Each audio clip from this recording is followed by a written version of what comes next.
Hi, Elena. Welcome to the Transformational Learning Summit. Thank you so much for having me. It's so nice to see you again. It's been so long.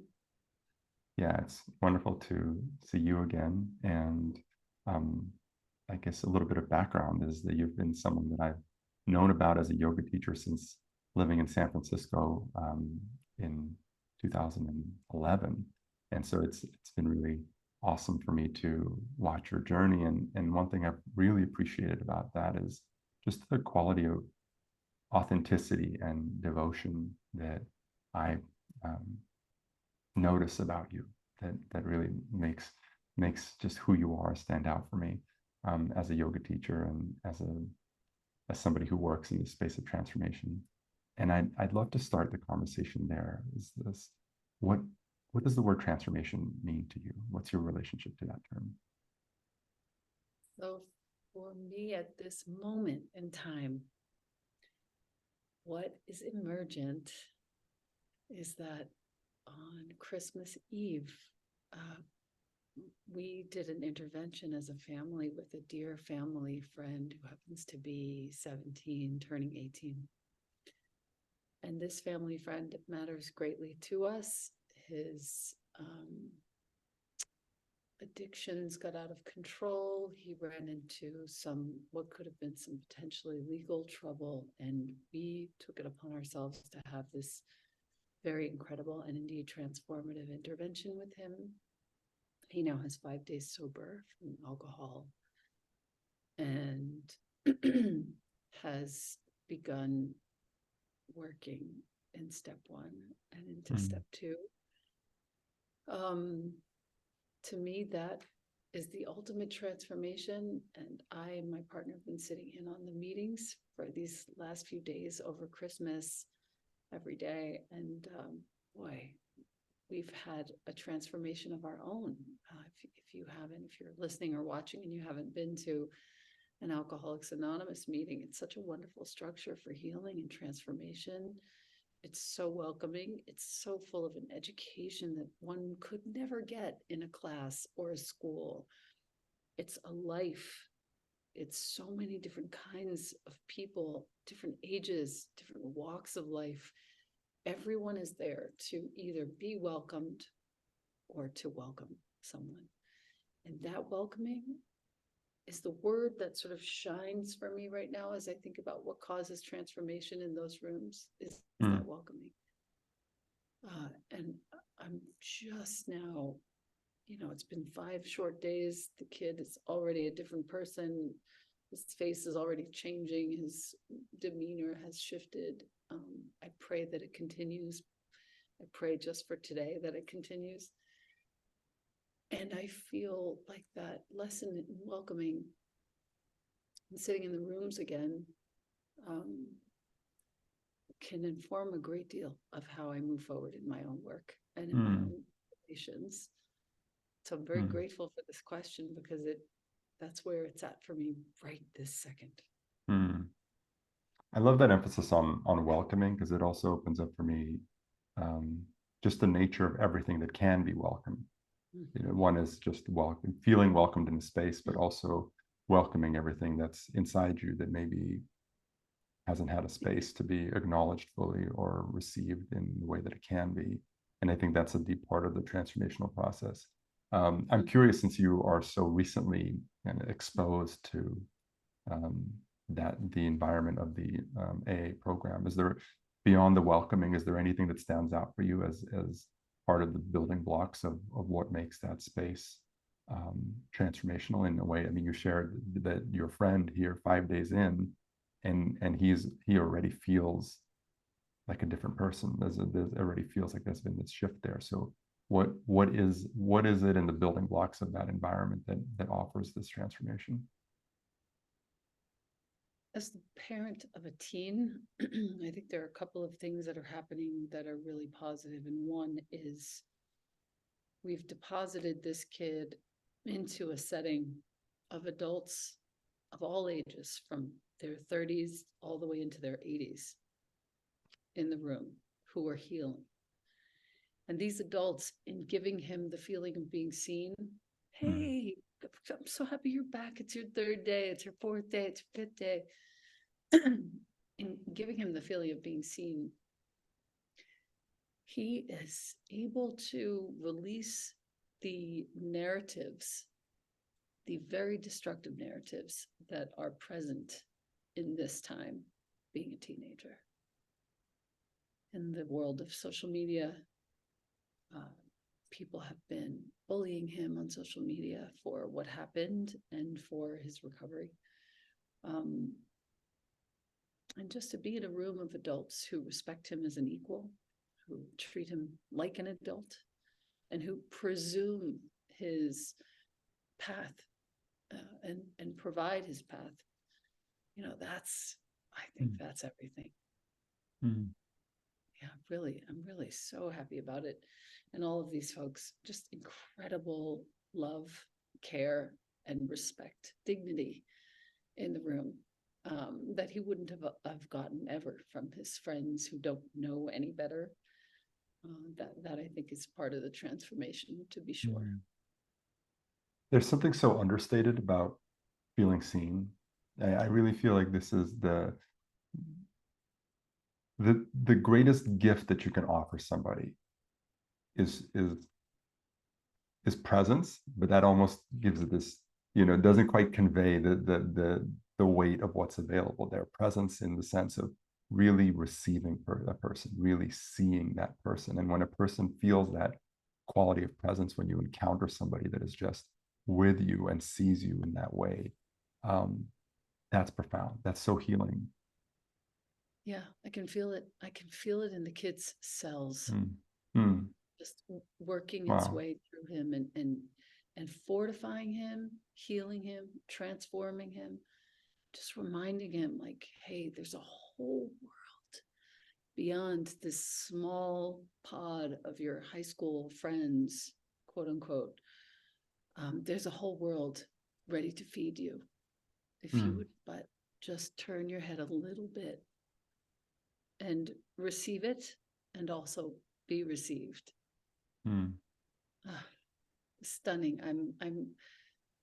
I have such a high, for lack of a better word, in these days from this experience, this ongoing experience. And we're just taking it one day at a time. So I know you teach a course about parenting. Am I right about that? I do actually. It's such a funny thing. It's such a niche, but I think it's my best work, actually. From the perspective of having a 17-year-old, I started writing it when he was 7. Wow. And I've delivered it in a few different formats since then, as a lecture, sort of an extended lecture, and then as kind of different talks and podcasts over the years. But this is an audio-based podcast style course that's comprised of a series of lessons. Each of them are 20 minutes each, roughly, give or take. Some are shorter, longer. And I just walk people through my extensive studentship as a student of teachers and educators who teach about parenting, and as a person, a human, a parent who put all of those learnings into work in real time with a modicum of success, if I may humbly say. I have a wonderful relationship with my boy, who's now very much a man, 6'2", looks like you, just so handsome and present and kind, really a pretty good listener. And he brings a certain contribution, and I can say that to that intervention of which I spoke earlier, he brought a level of composure that I had not anticipated, a level of truth, and a few requests that surprised me of his friend, of his best friend, and finally a level of firmness with his friend. Like, no, maybe my mom will walk you to the meeting, and maybe my mom will take care of your acupuncture treatments, but I'm holding a steady, firm line. I need you to handle this within yourself so that we can go forward. It was so beautiful. I can't tell you. So that's, that's my excitement about the parenting course. And it goes on, it continues. It's an evergreen course, but every quarter I meet with the folks who've taken the course live, Mm. virtually. This we have such a nourishing time together every time. It's usually an hour, hour and a half, and we just sort of unpack things, talk to certain authors, hang out and do Q&A. It depends on the the month, but wonderful. Thank Mm. you for asking about that. So I perceive you as a lifelong student of transformation in a way for yourself. I just perceive you as somebody who is just deeply devout and on this journey. Um, and I feel a deep resonance there because that's a big part of who I am, and also a devout yogi. And my journey and the many kind of ups and downs and deep learnings of that journey go on to inform everything that I do. So I'm curious about how your journey with transformation and raising your son and all this work that you do, how that informs what you might call delivering transformation, or somehow creating a space for the people that you work with to discover that for themselves or cultivate some of these qualities that we're exploring. Hmm. Such a sweet question. It's so layered. Um, I'll just speak for myself and say that after studying with various teachers of both yoga and meditation, philosophy, also over the last, let's say, 25 years or so, almost 4 years ago when we moved to Santa Fe, where we are now, to uh, just sort of temporarily be here for the pandemic and visit a friend. And, I'm looking at my, at the time, 13-year-old child, and he was only getting bigger by the day. And we were living in quite a small apartment in New York. So we came for about a month. And on the second day, we drove by a sign that said Upaya, or Upaya as it's properly pronounced, but some people call it Upaya. Upaya Zen Center. And I looked and I was like, you guys, I think that's Roshi Joan Halifax place. And I think that's the place I've been longing to go to for the last 2 decades of my life, since meeting that woman very randomly in a shop in New York. And I found tears forming uncontrollably, inexplicably in the corners of my eyes. We went on the hike. I went home. I logged in. I looked up upaya.org, and there I found an extensive and very clear pivot they had made from being in person to being online, and proceeded to spend the last 3.5 years studying online with Roshi Joan Halifax and the other teachers that teach for and with Upaya. And finally, after a very short time, it was, I think, the very first program that I took was a deep meditation program regarding the Heart Sutra. Gate, gate, para gate, parasam gate, bodhisvaha. Unpacking it, just unraveling it, looking at every single line and piece and possible translation and intimations. And I was floored by the level of resonance that I felt, and also surprised that this quiet practice had found me. Hmm. I was not a quiet person by any means. I didn't feel like I was a quiet person. And I started sitting and I started caring about it. And I was just talking about this yesterday on a live that I did, just announcing kind of what's happening next year. And I realized that this practice is helping me in quotes, to disappear. That is the best thing that I can do for anyone who works with me or feels like it would be a benefit to study with me. I'm gone. And what I bring to the table are these teachings, these ways of sort of really getting quiet, storing our energy, questioning our opinions, studying the ancient writings to see where the relevance is for us today. It has nothing to do with me anymore. And I think that's the benefit, that's the gold of it, the direction of it, that in which I'm going is I'm disappearing. Hmm. I'm just going to leave you with what I find to be the most value. And know that you're never doing it by yourself.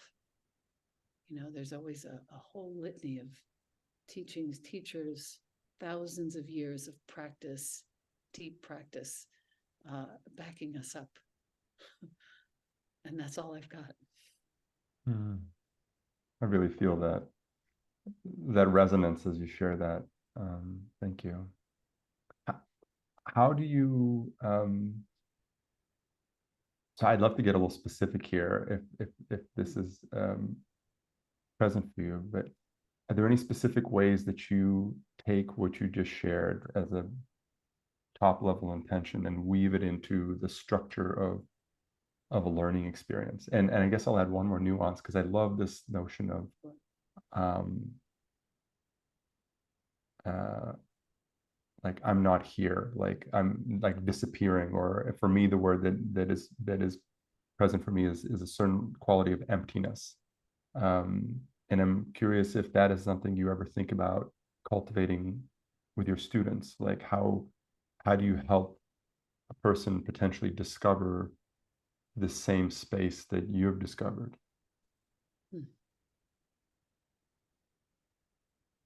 I have a very recent experience that I can reference.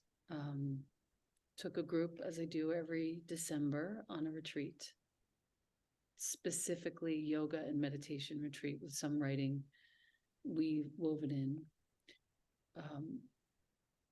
This year I taught on the 3 heart minds of Zen, heart-mind. The sort of character for quote unquote mind is actually heart mind in Japanese.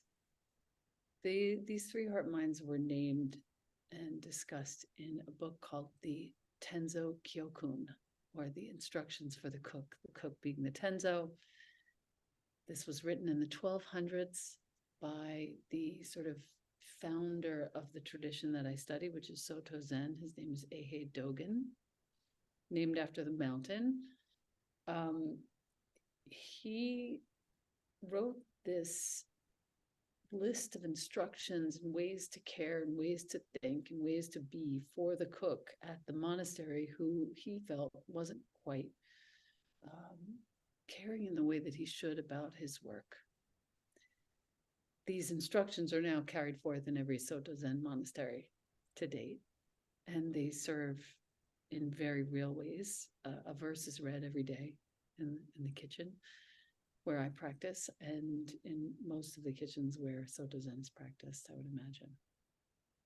The 3 heart minds, to your question, how do you weave this into the work that you do, and how does it relate to emptiness? There is magnanimous mind or big mind. There is nurturing mind or parental mind. And there's joyful mind. Again, when I say mind, I mean heart mind. So it's a very all-encompassing kind of concept. And I'll go through them quickly because I think it walks us directly into this emptiness of which you speak, and that I think I feel and hopefully am sharing. Magnanimous mind, you would think, is a way to look at everyone without judgments, the sort of ideal of what you would expect me to be saying right now. But one of the most important points of magnanimous mind, heart mind, is to take anything that's happening, feel so grounded in this, what I'm about to say, anything that's happening is the element of stability in your life. So in the example of this wild intervention, this really damaging act that this dear, dear person to us had committed, if I looked at it from magnanimous mind and I thought, okay, I can't have a judgment. I'm working with both the victim and the perpetrator. I'm trying to welcome, receive, initiate, however you want to say it, a healing. Magnanimous mind in that moment Yes, I can't have any judgments. I'm just here to help and facilitate. But in that very moment, when so much could feel so deeply painful, it was such a disappointment.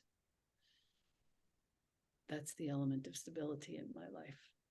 And sure enough, it's proven out.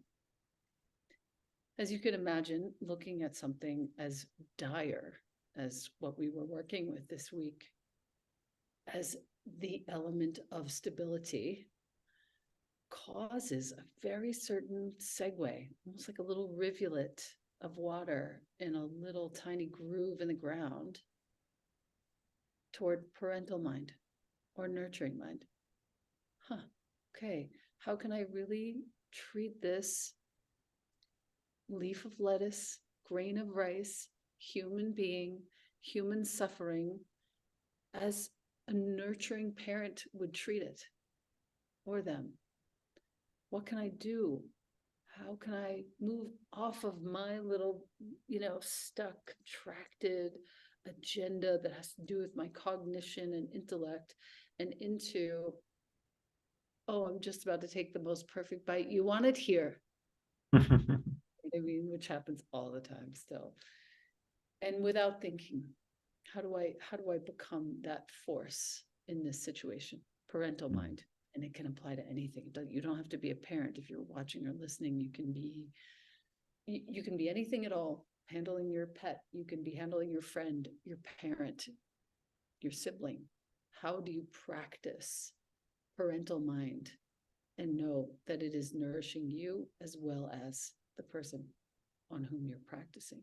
How can you make sure that you're looking at this from a very broad, vast way? And again, knowing you're not doing this by yourself. You are held, you are backed up by thousands of years and thousands of hours of practice. And that parental mind, as you can imagine, leads very naturally to joyful mind. And joyful mind is not the sort of happy, happy, joy that we would, normally equate with joy. This joyful mind is completely empty and willing to see anything and everything as a possible healing, learning, transformation. And so the three kind of they can circle around, and then joyful mind comes back to magnanimous mind, of course. But the three together create such a mental strength and stability, a physical strength and stability, and an emotional strength and stability that I've never known before. And particularly, as you know, when you go to teach something, you really have to study it and look at it from all the angles and look at this translation and that translation. You really start to understand a little more about how you can apply it in your life with humility and with some care. I really appreciate that. I find some very interesting correlations between the three levels that you offered: magnanimous, and what was the name of the second? Nurturing mind, parental mind, Magnanimous and mind, then parental mind, joyful mind. joyful mind. I find some interesting correlations to just the nature of holding a space, and particularly what you said about, for me, whatever comes up in that space, if something's a rupture or challenging or awkward, that the being an authentic relationship with that is the very ground, is the very like vehicle for creating this intimacy, just being real with whatever is there. And that includes if I do something not great in the process of facilitating a space or whatever comes up there. I've always found that just being real and authentic about it transforms the whole situation, because it creates that invitation to humanness, to, hey, like we can all hold this. And then that quality of parenting, of the parental mind, the nurturing, the quality of just care, that almost where we started around welcoming, being in a space where you feel genuine care. And it's so, in some ways, so lacking in the world today, in a lot of spaces, which can feel either overly commercial or just kind of sterilized, or something, to walk into a space where there's authentic human care, people care about you, or that we all take on this responsibility to somehow be in nurturing support for each other. that's profound. That's so that to me, those are, you don't need to kind of take the year-long course in transformation to be uncomfortably authentic and to bring this quality of care into that process that invites people into realness. And I think overarchingly, to know that the practice itself is really not distinguished or distinguishable from our lives has been of great comfort. I felt for a long time like, okay, this is practice time and this is Mm. living time. And I am learning it's all just being time. When I'm in practice, I happen to be practicing, but I am also, learning how to empty out again, learning how to apply these three minds to myself, learning how to let go of things in ways I thought things had to be, learning how to develop a steadiness I've never known before. Mm. And all of that is happening whether I'm in a conversation or in an hour of sitting. I'm curious, I don't know about for you, but one of my greatest teachers has been um, working with groups, and really cultivating the capacity to hold that space, managing, as a person who's highly sensitive and prone to a lot of self-consciousness, but also recognizing that self-consciousness as the gift of my sensitivity, to navigate all of that and really cultivate this stability um, for I guess what you call it being empty in a group space. I guess now that like that language really resonates for me in that context. But I'm curious how, if that's also been a teacher for you working with groups and everything that you've had to kind of discover or hone in the process. For sure, yes. The short answer. And the long answer is what I've noticed working with groups, and I do it much less so than I used to before the pandemic. But even just on this past retreat, I had a student who happens to be a friend who was just extraordinarily disruptive. No matter what I would do, this person was doing the opposite thing. And then was angry and lots of complaints and lots of sort of back talking around me, not to me. Very challenging. And, I came to a few conclusions, as we do when we're learning how to hold difficult space. One is there's a great deal, I was reminded, rather than concluding, I was reminded there's a great deal of helplessness beneath any expression of anger. Is just helplessness. That is I think in volatile truth. And I, in remembering that, was able to just kind of, in martial arts, how you sort of move out of the way of the Mm. of the incoming swing or punch or kick or whatever it is. You just go right around it. Mm.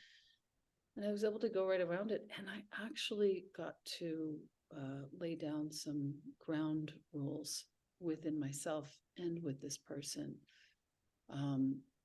Create some temporary distance so that this person has a chance to really review what happened and how it went for the rest of the room. That sort of group work is everything, as you said, to do with kind of getting myself out of the way and allowing the group to find its way as an entity, as an organism, and let each person within that group find their way. And to know that my power mostly is in doing what I can to relay the direction for the group and then just quiet Mm. and disappearing and allowing everyone to have their own experience. And that's mostly what I did, even in the face of this very strange distraction and difficulty that lasted over many days. And everyone is better for it. Everybody kind of understood where their learning was from Mm. this. How do I move out of the way of that situation? How do I learn how to welcome it into my perception without allowing it to change my state? All sorts of learnings were had. But yeah, that's the pleasure of working in groups is heightened for me now in person because I do it less. And then online, boy, I love it so much. I have a small mentorship group that I work with on a monthly basis, live online.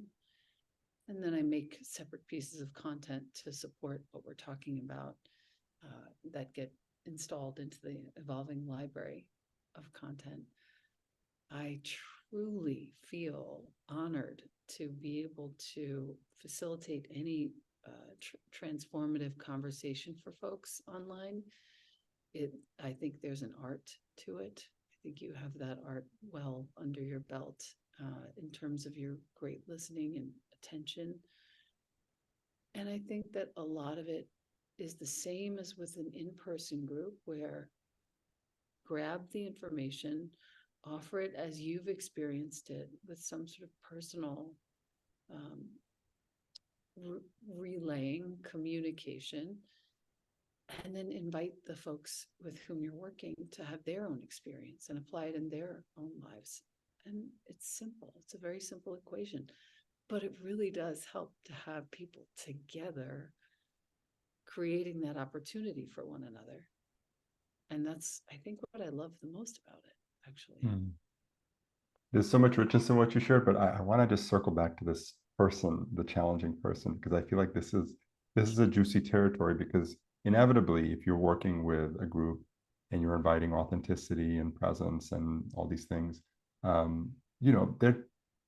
there can be, not always, but I'd say in my experience, often enough, that one or two people that are somehow challenging. They're either oversharing, overspeaking, or somehow, there's just a certain level of tension or awkwardness there. And so I'm curious about when you handled that. Was that in the context of the group, like visible to the whole group? Was it one-on-one? What can you share a little bit about how you manage that process?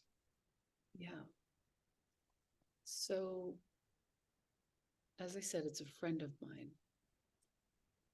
There were a few complicating factors. One is that this person was getting stoned like 5 or 6 times a day and bringing that energy into the space.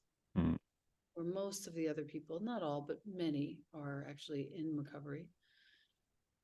And we're keenly aware of what this person was carrying into the space. There was a smell and an energy and kind of a vibe. So that was a complicating factor, to be sure. And also because I know this person and I know how this person typically reacts when other people have confronted this person in the past and this person has told me the story, I was actually afraid of confronting this person. And so I didn't. I waited until after the retreat was over. I don't know if I did the right thing in that. I never would have done it in front of the group. But I don't know if I did the right thing in waiting until the retreat was over. I secretly wish I would have done it much earlier on, given her money back and said, hey, love you. Here you go. I think it's best if you go and maybe stay elsewhere or just don't come to classes. The hardest part was afterwards hearing how this person had, talked behind my back as one of my close friends, ostensibly. It really said some hurtful things to others who were also close friends, who I reckon she expected wouldn't report it to me. I mean, it was just so awkward on so many levels. This, sort of third hand, fourth hand information. I approached it as such.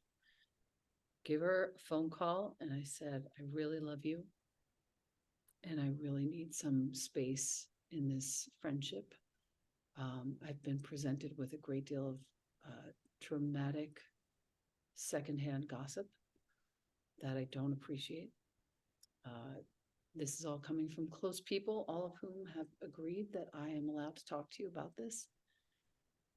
and that they are happy that I'm sharing this with you, because we all feel that it's time for you to understand the damage that you're doing by speaking about other people instead of speaking to someone's face. And I said, I'm more than happy to revisit this in some months, but for now, I would like a little bit of space. This was a lot to take in. I also need space from your addiction. I'm no longer willing to be with it when you are high, and I'm no longer willing to be with it when you're not high.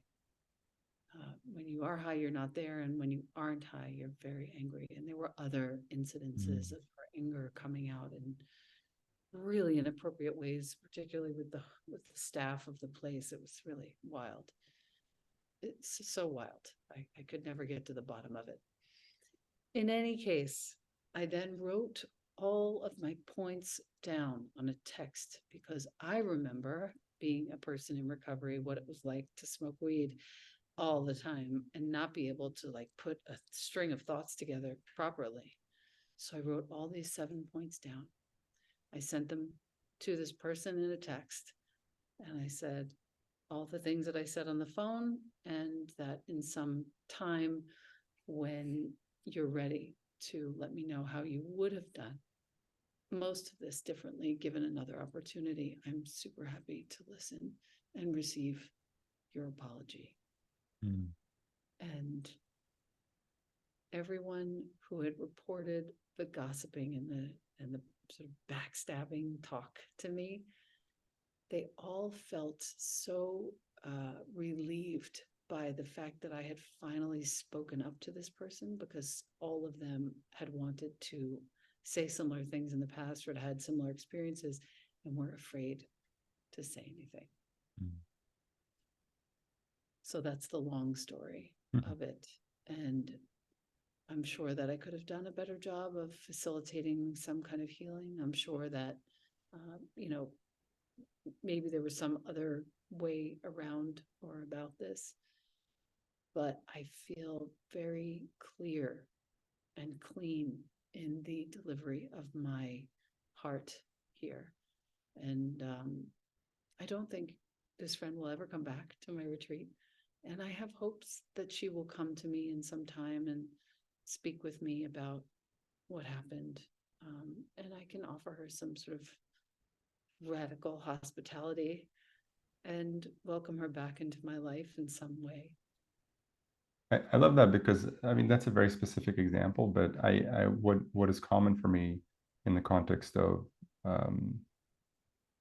spaces that I've held is that when things do come up, when there's a rupture or a difficult situation, the solution is almost always a conversation, a real, authentic conversation where there's an opportunity to surface what's present for you in a non-confrontational way, and in a way that isn't blaming or accusing, but just allows what is really there. And I think that's the kind of, on a meta level, I think that's the nature of any, whether you're in a group just surfacing what's really there, or in this kind of challenging situation, having a conversation, having an artful conversation that allows that to be surfaced and somehow processed, really is the ground for transformation, for transforming a relationship, for transforming the awareness of what's going on in a space. I have high hopes for that to happen. I'm not super willing to have the conversation if there are drugs around. Yeah, that's a different factor. Really how I feel. I feel like I'm actually having a conversation with a person if they're under the influence. And I think I made that pretty clear to her, that that's the condition under which I would be more than happy to relate again. So I'd love to turn the conversation a little bit to a different dimension of what we're calling transformation here, which is the business of transformation. And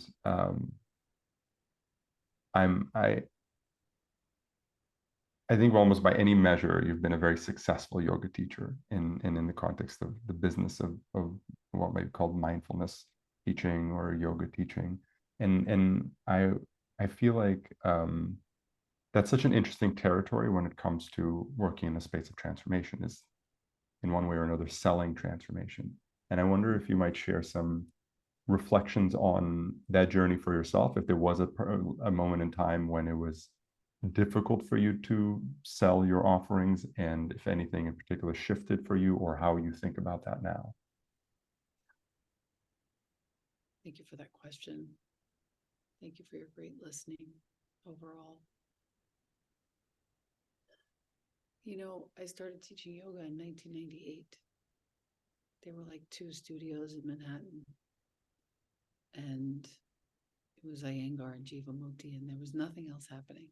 You My started partner, in New York, yeah, not in San Fran? Oh, I never knew that, because for some reason you were so present for me when I was in San Fran, but okay. yeah, I would visit there and teach with friends, at their Mm. studios. But no, I lived in New York from 98 all the way up until 2020, basically, with a couple of years in Italy for work. And it's interesting, when we started, there were no teachers. So it was a very different landscape. And I got work easily because there were no teachers. I was in the second or third round of teacher trainings that happened in New York that were sort of on a larger scale. And I don't feel equipped to speak to the time now. I can only speak to my own experience, which was wonderful. I had my choice of where to teach. I was helping to design programs for studios and traveling all over the country, and then eventually all over the world, to teach at other studios as they would open. COVID happened, and really up until that point, let's say from about 2014, I had owned a yoga studio from 2002 until 2014 in New York's Soho neighborhood. And from 2014 until 2020, I would say it was I was watching this sort of steady overload of trained teachers and a real dearth of positions, teaching positions. And it was hard to watch, I didn't want to be part of that. So I specifically didn't do any teacher trainings myself. I did one, which was an advanced teacher training, 100 hours for teachers who were already teaching for a certain amount of time. It just so happened that Yoga Glow, which is now called glow.com, reached out to me very early on, 2000 and I want to say 8 or so, and invited me to teach with them. And that relationship has continued unabated. So when you say I've had some success in teaching yoga, like I've just been a diligent student and diligently creating the best classes that I possibly can, given the circumstances of teaching online. And that continues until it doesn't. I love working with Glow. They're like family to me, and 2 classes a week on that platform. I'm super inspired. I have a brand new notebook right here that I'm about to bust into for 2024. I love it. I'm constantly filming, and you can see just behind me, back there, is the space at which I teach. It looks very ready for you for yoga. It's ready for yoga. I have a little tripod here to my right, and but that, when you say, oh, you've had some success teaching yoga, helping people transform, like that's kind of where it's been. I think one of the things I do well is teach to the camera. I don't mind it. I don't find it to be disturbing, as some people do. I love it. I can feel everyone into the future enjoying the content. And so I'm really speaking to them, and I love doing work. And then in terms of other work that I do, in terms of the parenting course or the mentorship course, or I have a signature course called Simplify that I run at least once a year, sometimes twice. I'm really just aggregating what works for me and putting it into a format that other people can digest and assimilate into their lives, to their daily lives. That's all I do. Mm. And I'll do that for as long as it feels true to me. And I think I've taken the Buddhist precepts, and I think over the course of these coming years, I'll be volunteering in hospice a lot, moving toward, I'm now a candidate for Buddhist chaplaincy. And I can feel someday, I can feel this truth of potentially becoming ordained as a lay priest, um, and just devoting my life to teaching in that tradition. I can totally feel that happening. That feels very real to me. Mm. Mm. I really appreciate the groundedness of what you're sharing in the sense of, you know, you've been in this space for a really long time, 25 years. And as you shared, just sharing what has worked for you and doing your best to create the best experience for other people. Um, I'm curious if, you know, in the context of communicating about your offerings, the language that you use, the way that you know, you kind of have a particular flavor with the look and feel of your presentation. Um, how has that evolved for you? Again, I can name one person with whom I've been working for the last dozen years more. And she and I have just never had an argument. She's my designer.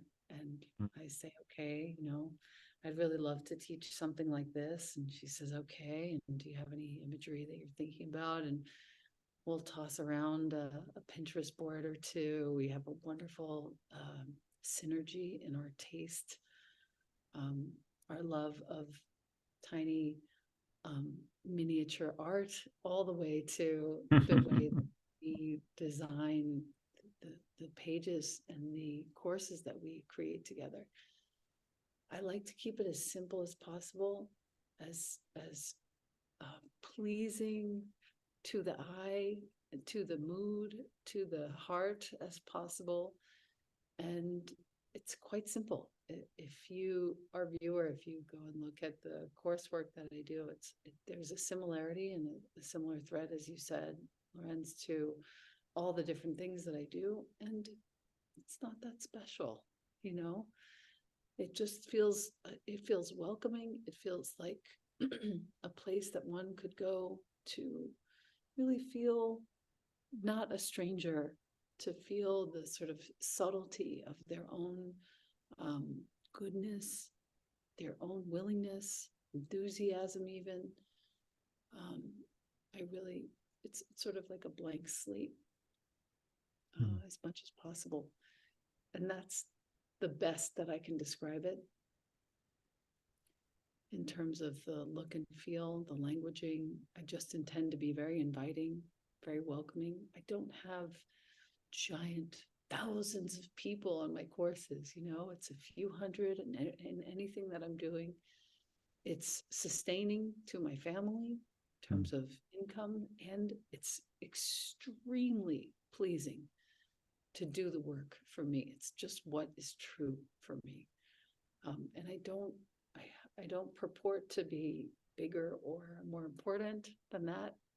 It's a humble, small, mighty community of folks who feel aligned with me, and that's the best I can do, really.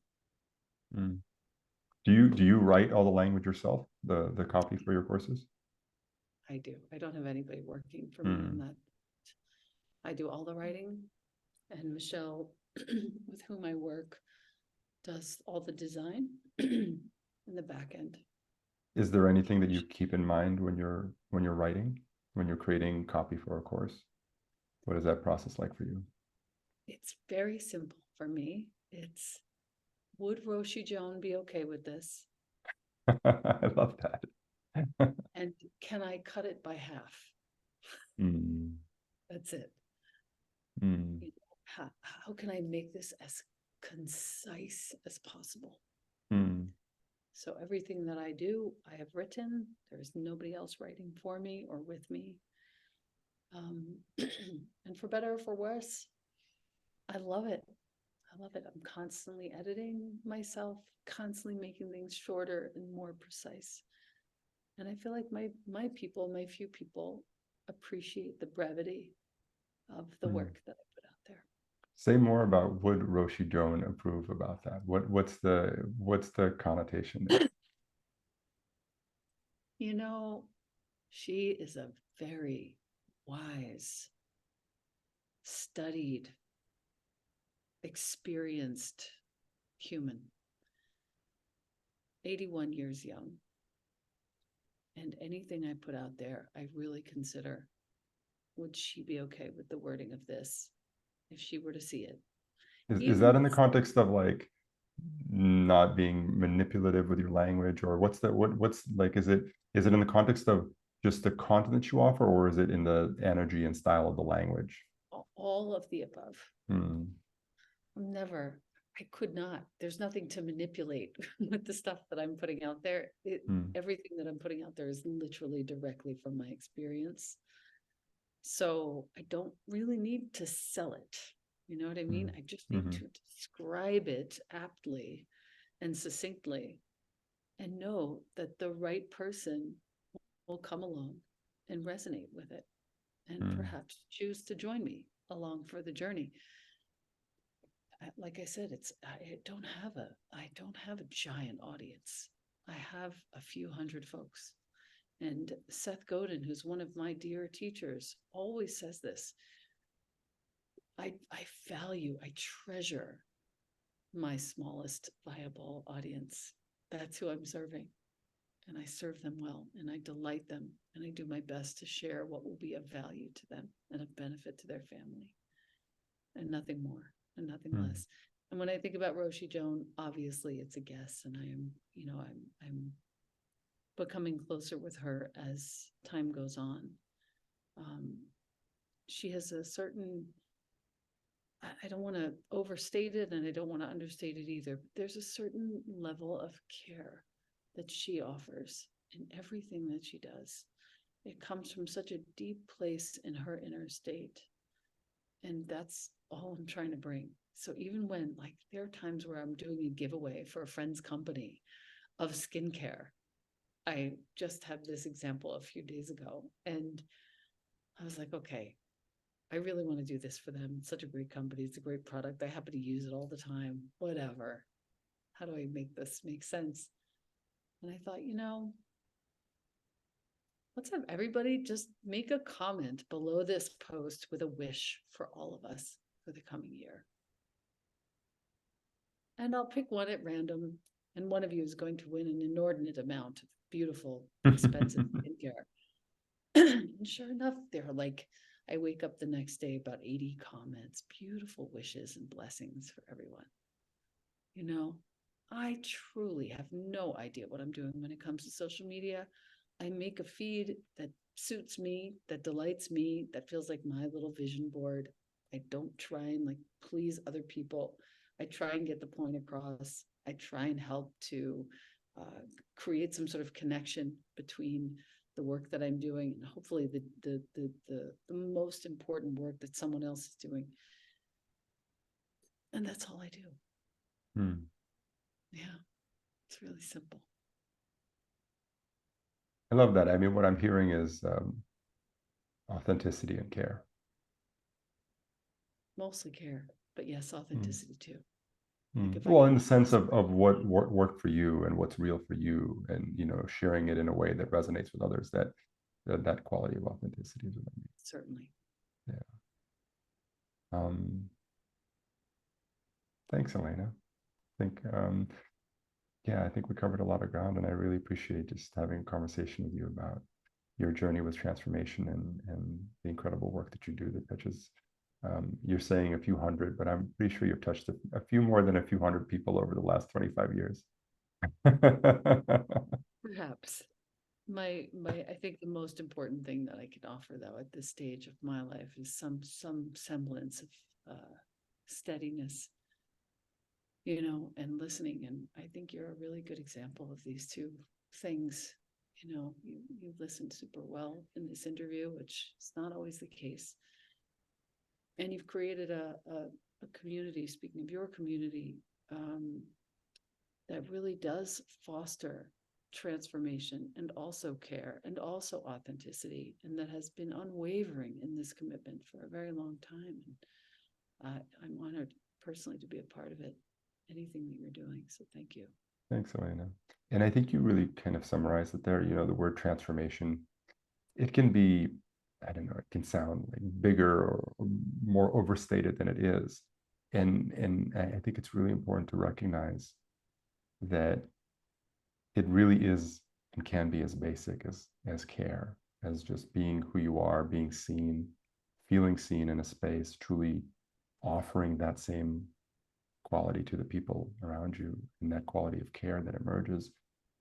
That is literally the basic ground of human transformation. It's really that simple. And I think that's profound. I really appreciate that you just said that. And it dawns on me that whether or not I did the right thing with my friend to create that space, I think, and to make it clear that I was unwilling to be near the expressions of her use of drugs. I think that was my way of caring. It is. In that Yeah. moment. That's so powerful to care in that way, to make a stand for a person in that way. I feel is one of the most the strongest expressions of care. And that's an important distinction to know, is that care doesn't necessarily mean comfort. It doesn't mean what's comfortable for you.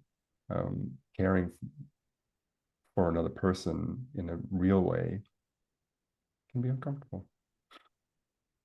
I'm still deeply uncomfortable.